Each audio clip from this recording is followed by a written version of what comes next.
Cyclical stock क्या होता है? पी रेशियो जब ज़्यादा होता है इन स्टॉक्स में तब इनको क्यों खरीदना चाहिए और जब पी रेशियो एकदम कम होता है जैसे टाटा मोटर का अभी पी रेशियो है 9।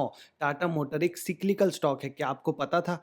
जब पी रेशियो एकदम लो में आ जाए सिक्लिकल स्टॉक का तब उनको बेचने का टाइम होता है। जनरली आपने सुना होगा पी रेशियो जब कम होता है तो खरीदना चाहिए। लेकिन ये बुक बताती है कि जब सिक्लिकल स्टॉक्स में पी रेशियो बहुत ज़्यादा हो, आसमान पे हो, ऊँचाइयों पे हो तब वो खरीदने के लायक होता है।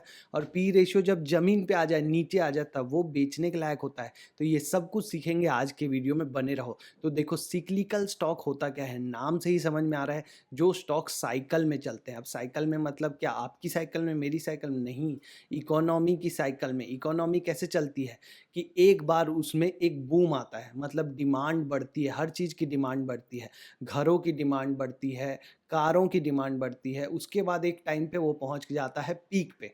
मतलब एक टाइम आएगा जब लोगों के पास बहुत पैसे होंगे, सामान सस्ता होगा या बहुत टाइम से नहीं लिया होगा। जैसे कोविड के बाद, कोविड में बहुत टाइम तक लोगों ने कुछ नहीं लिया, तो घर भी नहीं लिया, गाड़ियाँ भी नहीं ली। लेकिन जब जैसे ही कोविड का थोड़ा रिस्ट्रिक्शन खत्म हुआ, एक्सपेंशन आया, मतलब घरों की भी डिमांड बढ़ी, गाड़ियों की डिमांड बढ़ी। अब घरों की डिमांड बढ़ेगी तो घर बनाने के लिए जो सामान चाहिए उसकी भी डिमांड बढ़ेगी, तो सीमेंट की डिमांड बढ़ी। कारों की डिमांड बढ़ी तो कार के लिए टायर भी तो चाहिए, तो टायर्स की डिमांड बढ़ी। जब ये डिमांड बढ़ेगी तो इन कंपनियों का फ़ायदा बढ़ेगा, मुनाफ़ा बढ़ेगा, अर्निंग बढ़ेगी। जो टायर कंपनियां हैं जैसे अपोलो टायर, एमआरएफ, जो हमारी कार की कंपनियां हैं टाटा मोटर या और भी कार की कंपनियां जो हैं, एयरलाइंस जैसे इंडिगो एयरलाइंस, लोग ज़्यादा ट्रैवल करेंगे, होटल बिजनेस, लोग ज़्यादा होटल में जाएंगे। तो ये जो एक्सपेंशन होता है जब इकोनॉमी का, तो इन सारे सेक्टर्स में डिमांड बढ़ती है, मतलब इनकी अर्निंग बढ़ती है, कंपनी की अर्निंग बढ़ती है। अभी आप यहाँ तक समझो। फिर एक टाइम आता है जब वो पीक पे चला जाता है। इसके बाद से वापस से डिमांड कम होने लगती है। डिमांड कम होती है उसको बोलते हैं रिसेशन। आपने सुना होगा अमेरिका में रिसेशन आने वाला है, मंदी आने वाली है। तो रिसेशन के टाइम में इन सारी सेक्टर्स की डिमांड कम हो जाती है। अब आप ऐसी कोई भी चीज़ के बारे में सोच लो जो आपको लगेगा कि मंदी आने से भी इसकी डिमांड तो कम नहीं होगी। जैसे ब्रिटानिया का बिस्किट, हिंदुस्तान यूनिलीवर का glow and lovely, fair and lovely. अब वो तो आप लगाओगे ही ना, आप नहीं तो कोई और लगाएगा, पर लगाओ तो गई ही। साबुन तो आप यूज़ करोगे ही, चाहे मंदी आए चाहे बूम आए। तो ऐसे सेक्टर्स इकोनॉमी के साइकिल से प्रभावित नहीं होते, लेकिन जो होते हैं वो कहलाते हैं सिक्लिकल सेक्टर। तो देखो यहाँ वही चीज़ बताई गई है अंग्रेजी में। जब इकोनॉमी एक्सपैंड होती है, जब बढ़ती है तो डिमांड उसकी बढ़ती है, तो स्टॉक का प्राइस भी बढ़ता है। क्यों? क्योंकि उसकी अर्निंग बढ़ रही है। लेकिन पी रेशियो से कैसे रिलेट होगा वो आगे समझेंगे। जब इकोनॉमी स्लो डाउन होगी तो स्टॉक का प्राइस घटेगा, इन सारे सेक्टर्स का। पी रेशियो कैसे देखना है वो भी समझेंगे। वापस से ये डिप्रेशन आएगा और वापस से रिकवरी आएगी, ये साइकिल में चलता रहेगा। ठीक है? तो अब आप देखो कि ये सारे सेक्टर्स हैं। ऑटोमोबाइल, कार, कंस्ट्रक्शन ज़्यादा होगा क्योंकि इकोनॉमी में बूम आ रहा है। सीमेंट, मेटल, टायर, एयरलाइंस, ये सब हैं आपका सिक्लिकल सेक्टर। टाटा मोटर के चार्ट में भी देखेंगे कि कैसे, आपको मैं बताऊंगा पी रेशियो जब उसका 100 से ज़्यादा था तब वो खरीदने लायक था, और आज जब 9 है तब वो कैसे बेचने लायक है, स्टडी के तौर पे, एजुकेशन पर्पज से, कि ताकि आपको सिक्लिकल स्टॉक में इस बुक को पढ़ने की ज़रूरत ना पड़े, आप उसको ट्रेड करना सीख जाएं।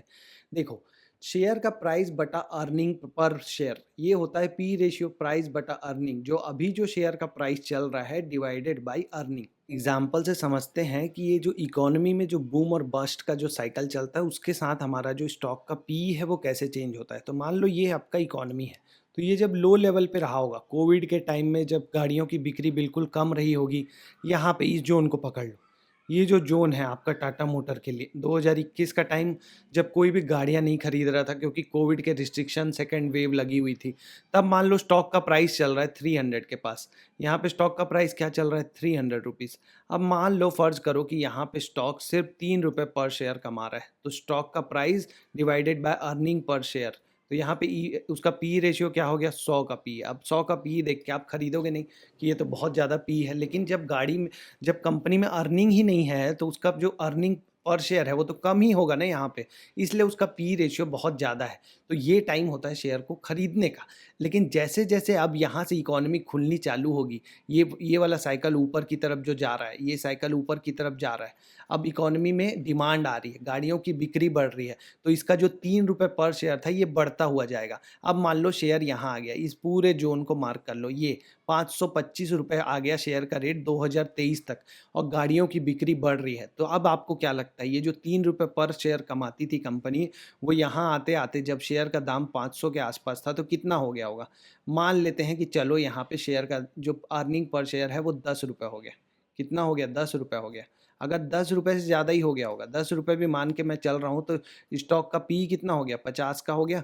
अब देखो पी रेशियो तो कम हो गया, यहाँ से पी रेशियो क्या हो गया? कम हो गया।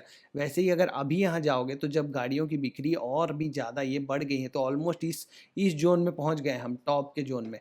तो इसीलिए शेयर में ये सेलिंग दिख रही है आपको, और यहाँ पे जो ये ज़ोन में आ गए हैं, शेयर का दाम लगभग यहाँ 1000 को होके टच करके आया है। अब इस 1000 को आप समझ लो, ऐसा पकड़ लो 1000, और शेयर का जो अर्निंग पर शेयर है, वो ऑलमोस्ट वो अर्निंग पर शेयर, अब अगर आप यहाँ पे मान लो सिर्फ 50 ही पकड़ लो, कितना पकड़ लो? 50। शेयर का अर्निंग पर शेयर बढ़ के हो गया है 50, क्योंकि गाड़ियों की बिक्री बढ़ी है ना यहाँ से यहाँ तक, तो उसको अर्निंग तो बढ़ी होगी कंपनी की। तो यहाँ आप डिवाइड करो तो ये कितना आएगा? 20। अब आप देखो पी रेशियो कैसे हो रहा है? कम हो रहा है। 100 से 50 हुआ, 50 से 20 हुआ। मतलब जब पर अर्निंग ये जो पी रेशियो जब 100 था, पी रेशियो जब 100 था, तो इसको लेने का टाइम था। और आज जब पी रेशियो 20 या 10 हो गया है, जब कम हो गया है, तो इसको लेने का टाइम नहीं है। साइक्लिकल स्टॉक्स में जो cement sector, tyre sector, air automobile, airlines, आप जाके और देखो कि सिक्लिकल सेक्टर के स्टॉक होते कौन से, उनमें पी रेशियो जब ज़्यादा होता है तो लेने का टाइम होता है, जब पी रेशियो कम होता है तो बेचने का टाइम होता है। अब समझ में आया आपको, यहाँ बेचना है या नीचे में इकोनॉमी के साइकिल में खरीदना है? क्योंकि यहाँ से डिमांड कम होती जाएगी तो इन सेक्टर्स की कमाई कम होगी। जब ये कमाई कम हो जाएगी ना, जब ये कमाई कम हो जाएगी तो यही फिर पी रेशियो बढ़ना चालू हो जाएगा। तो नीचे तक जब आएगा तो फिर से पी रेशियो 100 हो जाएगा। ये है पूरा खेल।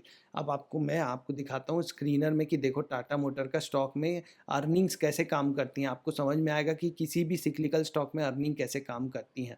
यहाँ देखो इसका जो ईपीएस था, ये कोविड के बाद से देखो 2021 से माइनस माइनस होते हुए ये फाइनली यहाँ पे प्लस में आया दिसंबर 2022 में। मतलब यहाँ तक गाड़ियों की बिक्री नहीं थी, कम थी।